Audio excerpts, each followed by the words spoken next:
Bonjour à tous et bienvenue dans ce nouvel audio qui est spirituel mais qui est aussi relié au haut potentiel. Alors je vais expliquer bien entendu. La première chose que je voudrais dire, c'est que quand on est spirituel, on n'a plus besoin d'être intellectuel et ça fait franchement du bien aux personnes qui sont THPI ou qui sont HPI aussi, c'est-à-dire que les personnes justement qui fonctionnent en mode toujours norme, c'est-à-dire je sais que la norme me demande d'être intellectuelle, mais mon cœur me demande d'être émotionnel. Je sais que la norme me demande de faire semblant de ne pas voir, que je sais exactement que cette amitié, cet amour ou ce groupe-là, eh ben, c'est pas la peine d'y mettre de l'énergie parce qu'en fait, je vois que plus loin, ça n'ira pas, que ça va se disloquer, que ce n'est pas pour moi. Je ressens que, en fait, tout ce qui va se passer dans cette relation-là ne servira pas vraiment à quelque chose qui pour moi est essentiel, c'est-à-dire à l'amour. C'est-à-dire que je peux très vite me désengager de certaines relations ou de certaines situations parce que je sens que c'est pas pour moi, parce que je n'ai pas besoin d'explications plus que ça, je ressens. Et ce ressenti, c'est de la spiritualité, c'est de l'intuition, c'est quelque chose d'autre, c'est une forme d'intelligence que l'on a quand on est THPI certainement, parfois aussi quand on est HPI. C'est-à-dire qu'on va ressentir que je me sens mal à l'aise par rapport à cette personne parce que je sais que chez cette personne, il y a un truc qui n'est pas dit, qui n'est pas authentique, qui est caché. Je sens que cette personne, quand elle est joyeuse, elle fait semblant d'être joyeuse. Je sens chez cette personne que c'est une façade. Je sens chez cette personne qu'elle ne lâche pas, en fait, et que cette personne n'est pas authentique, qu'il y a autre chose derrière.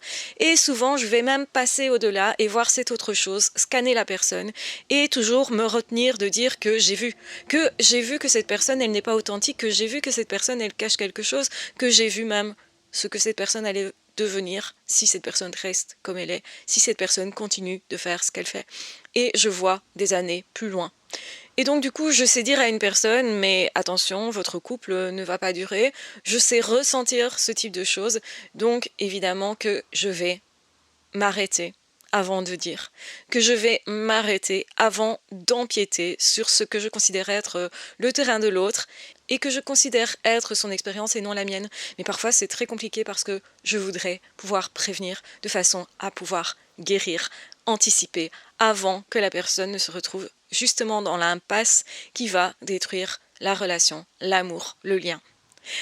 Et ce n'est pas à moi effectivement à maintenir le lien et je dois parfois considérer que eh bien, c'est leur cheminement comme ça, que ce n'est pas à moi à intervenir parce que je ne suis pas Dieu et parce que même si nous faisons partie de la création, nous ne sommes qu'une partie. Et que donc c'est très compliqué de se dire que je ne peux pas intervenir dans certains cas, que je peux voir, mais je ne peux pas agir. Et c'est même parfois une vraie souffrance de ne pas pouvoir agir. Et moi, j'ai besoin d'action. Et c'est pour ça que j'ai un côté hyperactif qui est lié à cette spiritualité. C'est-à-dire que je ressens les choses très fort et que à certains moments, ça fait du bien de ne pas intellectualiser. Oui, j'essaye d'expliquer avec des mots, mais les mots sont toujours insuffisants. Les mots sont toujours des choses qu'on va poser sur ce qu'on ressent, mais ce qu'on ressent est beaucoup plus intéressant, beaucoup plus complet, beaucoup plus intuitif, beaucoup plus fin en réalité, et les mots ne font que traduire. C'est une traduction et rien de plus. La spiritualité, les ressentis à ce niveau-là se traduisent. Et la difficulté, c'est justement ça, mettre des mots pour communiquer à l'autre ce qu'on peut communiquer de l'autre monde. Et c'est ça la difficulté, et ce côté je ne sais pas communiquer à l'autre, ou je sais peu communiquer à l'autre ce que je vais vivre spirituellement, est inconfortable. Et ça m'a fait mettre la spiritualité sur le côté, le fait de vouloir en parler, de mettre ça sur le côté parce que justement ça pose un problème, c'est que c'est l'expérience que je veux partager et non juste des mots posés sur une expérience qui sera plus ou moins comprise par l'autre. C'est ce plus ou moins qui me dérange. Et vous allez dire oui, perfectionnisme du haut potentiel, ou justement l'émotion va primer. Mais une émotion qui n'est pas juste une émotion, c'est plus que ça, c'est de l'amour, c'est un lien, c'est quelque chose de beaucoup plus fort, de beaucoup plus complet. Et je sais qu'en tant que haut potentiel, ou très haut potentiel, on est davantage rattaché au divin, davantage rattaché à l'expérience, et que les mots ne servent plus à rien quand une personne voudrait débattre de l'expérience. Parce qu'une fois que l'expérience elle est vécue, on ne peut plus contester quoi que ce soit. Il n'y a plus de débat, en fait. Et donc, du coup, moi, je peux aussi me positionner en mode « Ok, t'essayes de débattre d'un truc, par exemple, de l'existence ou non de Dieu, etc. » Ça n'a de sens que si tu n'as jamais rencontré Dieu. Par contre, si tu es touché par la présence de Dieu que tu ressens profondément, que tu vas vivre ça intensément, plusieurs fois peut-être, eh bien, plus personne ne peut te faire croire que ce débat a encore une place. C'est pour ça que moi, j'avais toujours du mal avec la philosophie telle qu'elle était vue à l'université sur justement les débats de la sorte. Est-ce que Dieu existe ou pas? Est-ce que nous avons un intérêt à nous consacrer à l'étude de Dieu ou pas? Et des questions telles que celles-là, pour moi, n'ont aucune utilité. C'est un petit peu comme si vous débattiez sur le fait de... Vous avez vu quelqu'un dans la journée et vous êtes en train de débattre sur le fait que est-ce que cette personne existe vraiment? Est-ce que cette personne, je l'ai vraiment croisée? Normalement, quand vous faites l'expérience intime, vous ne pouvez plus débattre. En fait, il n'y a plus de débat. Et vous pouvez comprendre que l'autre débatte puisqu'il n'a pas encore rencontré ce que vous avez rencontré. C'est tout à fait logique. Que ça soit raisonné et que ça soit aussi expliqué par des mots. Qu'il y ait du coup une recherche intellectuelle à ce niveau-là. Mais l'intellectualisation n'a plus aucun sens quand on rencontre le ressenti, quand on rencontre l'expérience. Et c'est la même chose quand une personne vit l'amour.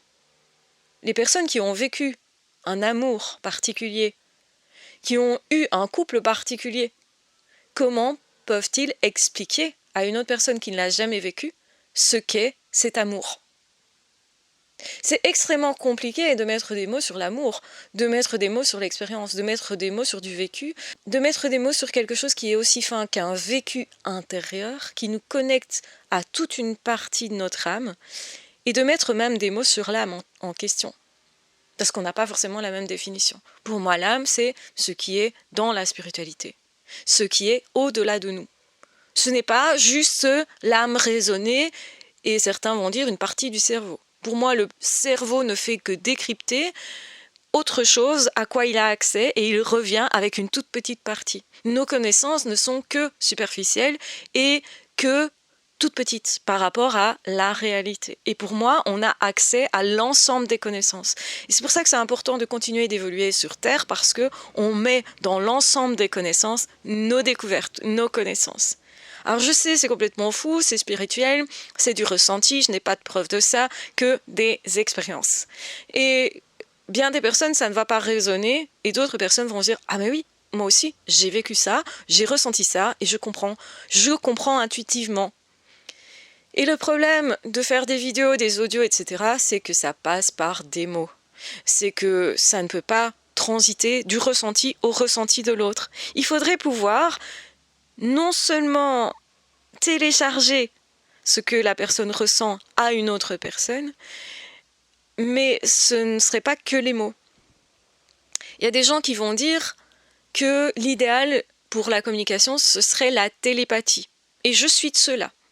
Parce que je trouve que ça serait beaucoup plus intéressant de pouvoir aussi transmettre, non pas que des mots, que des idées, que des pensées, transmettre des ressentis, des images.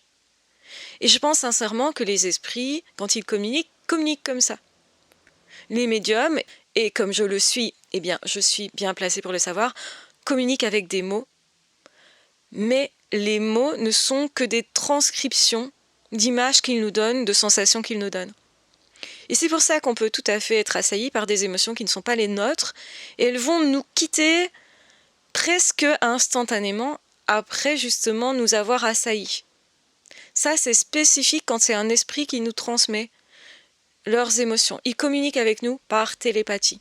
Et c'est génial parce que quand vous êtes dans ce monde-là, la personne, elle ne peut pas tricher. L'esprit ne peut pas faire semblant, en fait. Et on m'avait justement posé la question, comment tu sais que c'est un bon esprit? Comment tu sais que c'est pas malsain, que c'est pas quelqu'un qui te dupe? Bah, quand c'est justement transmettre ce qu'on est soi, on ne peut pas tricher. Et j'adore le fait de ne pas pouvoir tricher, de ne plus avoir de masque, de ne plus avoir de calque non plus. Parce que bien souvent, on va remanier nos mots et même ce qu'on ressent pour ne pas créer des blessures chez l'autre, mais ça nous demandera quelque part de ne pas tout à fait être authentique parfois. De mettre la forme à comment je dis les choses pour l'autre peut être soit un signe visible du respect que j'ai pour l'autre, mais peut tout aussi être une façon de ne pas être respectueux par rapport à moi et ce que je ressens. Je peux tamiser ce que je ressens, le dire en partie à l'autre pour qu'il comprenne, surtout quand il s'agit de colère, de frustration, etc.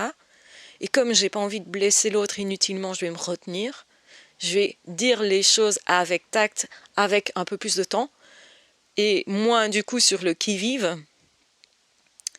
Et ça demande une vraie intelligence de faire ça, c'est utile, mais en même temps, communiquer d'âme à âme, c'est tellement plus authentique que quand vous pouvez faire ça avec certaines personnes, il n'y a même plus besoin des mots.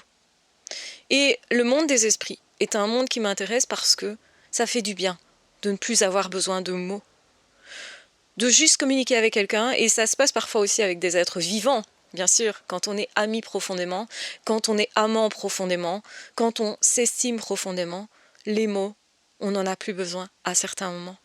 Et on a une fluidité justement pour se comprendre par un simple regard, un simple sourire, un simple moment. On partage une expérience et on vibre la même chose. Et ça ne s'explique pas. Ça ne s'explique pas scientifiquement, ça ne s'explique pas d'un point de vue humain. On ne peut pas décortiquer ça et l'expliquer intellectuellement. L'intellect est faible en fait par rapport à l'expérience. L'intellect, à ce moment-là, il est démuni. Et si on veut passer par l'intellect pour exprimer ce qu'on ressent, on appauvrit la chose. Et parfois on le fait justement pour essayer quand même de communiquer parce qu'on n'a pas ce don de télépathie. En tout cas, pas avec tous et pas en tout instant. Au contraire, quand on l'a à ce moment-là avec certaines personnes, on sait combien c'est précieux parce que c'est rare. Et c'est ça aussi la spiritualité. C'est je ressens des choses exceptionnelles, exceptionnellement fortes et grandes, exceptionnellement de l'amour. Et j'ai tellement envie de la donner, cette exceptionnalité, cet amour parfait qui est là, qui est vibrant, qui est authentique. Mais si je dis je t'aime, c'est tellement faible par rapport à tout ce que je voudrais transmettre à l'autre. Et soit l'autre peut capter ça, parce qu'il a des facultés qu'il a développées, ou au contraire, l'autre ne capte pas. Et ça, c'est très frustrant. Et effectivement, il y a des personnes qui vont se moquer de ça. C'est encore plus frustrant. Et là, on voit combien on n'est même pas au même niveau. Parce que ce dont on va parler, l'autre ne l'a tellement jamais vécu, que l'autre n'y croit tellement pas que ça puisse exister. Et même, cet autre pourrait voir, dans ce qu'on explique, une forme de notre supériorité. Donc, autrement dit, l'autre pourrait se sentir minable, faible, et réagir avec son ego, parce que cet autre n'a jamais vécu cet amour-là. Alors que l'amour n'est en rien une compétition. C'est quelque chose qui vibre et qui se vit. Et qui souvent ne prévient pas. Quand on le vit soi, ça ne prévient pas. Quand on aime soi, ça ne prévient pas. C'est juste là, c'est juste présent. On communique juste, on partage juste. Et cette fluidité d'état d'esprit et de partage d'amour, vous pouvez effectivement le vivre avec des esprits quand vous êtes médium. Certains vont dire « Ah mais non, les esprits c'est toujours négatif ». Eh bien non, quand vous vibrez ce type d'amour, vous savez instantanément que tout est parfait. Parce que tout s'aligne, tout s'emboîte et tout est logique. Et quand on a un cerveau d'HP, où justement on sait voir les incohérences, où justement on sait sentir les dysfonctionnements, quand on ressent que tout à coup tout est aligné, là ça nous impressionne parce que ça n'arrive quasi jamais. Ça n'arrive pas parce que dans notre monde humain, la plupart des gens, ils jouent un rôle et ils ne se rendent même pas forcément compte qu'ils sont dans un rôle à ce moment-là. Ils se protègent pour ne pas qu'on voit ce qu'il y a derrière, pour ne pas qu'on lise derrière justement comment ils fonctionnent, ce qu'ils ressentent et ce qu'ils voudraient cacher. Et on sait très bien, intuitivement, que si on met le doigt là où ils voulaient cacher quelque chose, ça les perturbe d'autant plus parce que ces personnes-là pensaient qu'ils le cachaient vraiment. Et qu'en plus, nous, on rentre de façon assez grossière dans une intimité où on n'est pas invité. Donc dans bien des cas, quand on est au potentiel, on va se taire. Dans bien des cas, quand on est au potentiel, on pourrait même jouer un personnage parce qu'on sait que l'autre joue aussi un personnage. Et donc on va s'adapter à ce personnage-là. Mais c'est dommage parce que l'autre, du coup, ne peut pas rentrer en contact avec nous. Parce que ça empêche complètement ce contact avec nous. Parce que forcément, on se prive nous aussi de ce contact. Parce que forcément, nous aussi, on renonce à ce contact authentique. Et quand on peut avoir ce contact authentique, eh bien, on est marqué par ça. C'est bien pour ça, d'ailleurs, je pense que beaucoup de surdoués s'orientent vers les animaux, ou vers les enfants, ou vers la nature, parce que là, c'est authentique. Et aussi, c'est le cas quand on est dans la spiritualité. Tout est authentique, il n'y a plus de filtre. Et parfois, on se prend justement de plein fouet certaines émotions. On se prend de plein fouet certaines révélations sur nous, ce qu'on ne voulait pas voir de nous également. On se prend de plein fouet tout ce qui dysfonctionne dans notre vie, là où on voulait briller, et on se rend compte peut-être que c'était pour compenser aussi quelque chose. Parce qu'on est, nous aussi, en tant que surdoués, au potentiel, très haut potentiel, on a nos failles et on a aussi des endroits où on n'est pas si intelligent que ça, où on ne fait pas, en fait, autre chose que de faire semblant, même par rapport à nous-mêmes, où on triche un peu, on ment un peu. Et en fait, on sait tellement bien détecter tous les mensonges des autres, de la situation surtout, et souvent on ne comprend pas comment ces personnes peuvent continuer de faire semblant, pourquoi elles font ça. Mais parce qu'il y a des bénéfices à se plaindre, par exemple, plutôt que de trouver des solutions. Ou à voir le monde comme négatif, même le monde spirituel, le monde des esprits, à s'inquiéter de ça, parce qu'ils préfèrent justement parler de tout ce qui fait peur et justement attiser du coup la curiosité des autres est un bénéfice secondaire.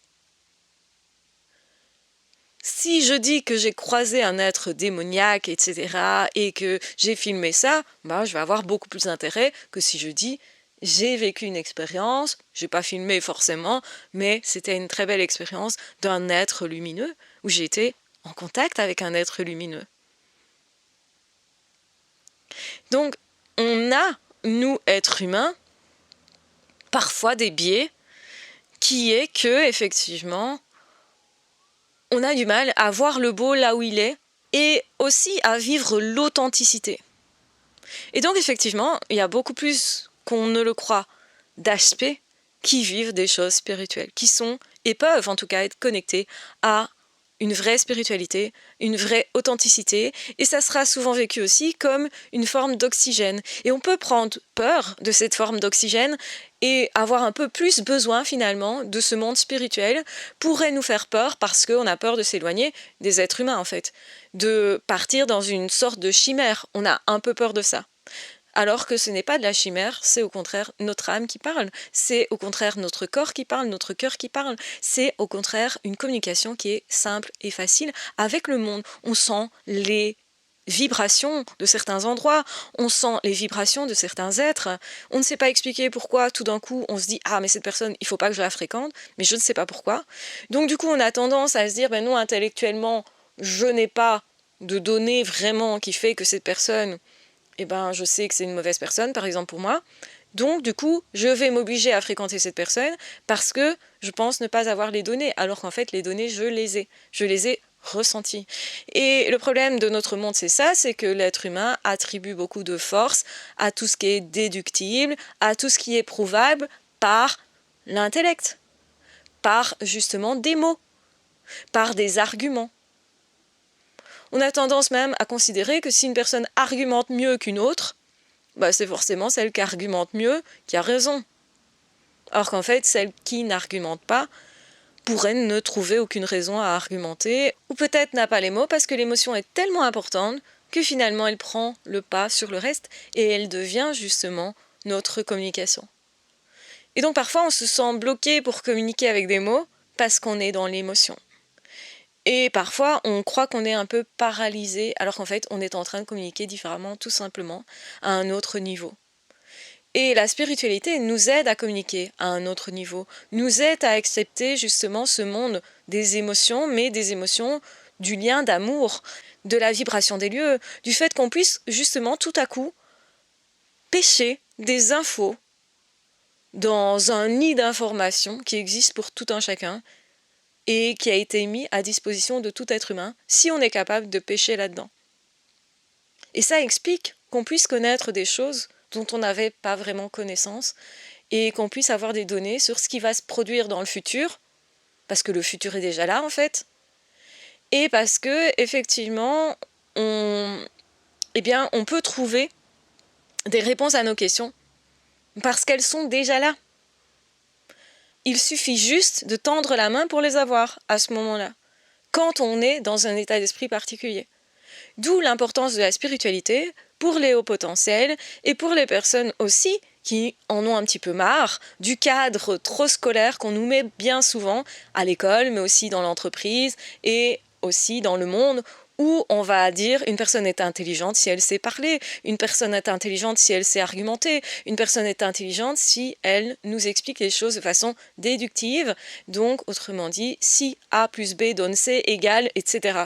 Parce que là, c'est compréhensible pour tous. Mais par contre, si vous avez des intuitions, si vous allez pêcher des infos, que tout s'assemble en vous parce que vous avez vu des liens entre des choses qui à la base ne vont pas ensemble, mais qui pourtant s'accordent parce que vous avez pris de la hauteur et que vous voyez les liens entre les choses tout à coup, parce que vous n'êtes plus au même niveau, vous êtes à un niveau spirituel, et bien là, vous ne saurez pas communiquer aux autres personnes qui ne sont pas à ce niveau-là, à ce moment-là. Vous ne pourrez pas communiquer votre savoir.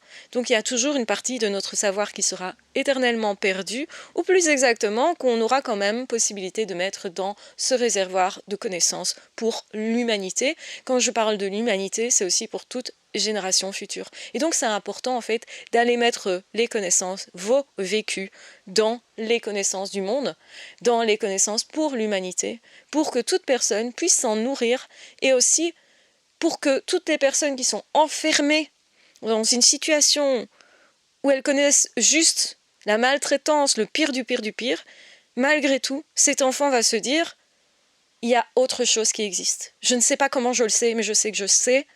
Je sais que ça, c'est accessible et que c'est une réalité à laquelle je vais avoir accès plus tard et que donc c'est pour ça que je tiens le coup. » Il y a bien des enfants maltraités qui parlent de ça, qui disent « je me suis créé un monde, c'est pas un monde imaginaire comme on pourrait le penser, c'est plus un monde qui existe déjà mais ailleurs. » Et l'importance de ça, de créer ces mondes-là pour justement aider les personnes qui ont besoin de s'accrocher à quelque chose, est capitale pour l'humanité.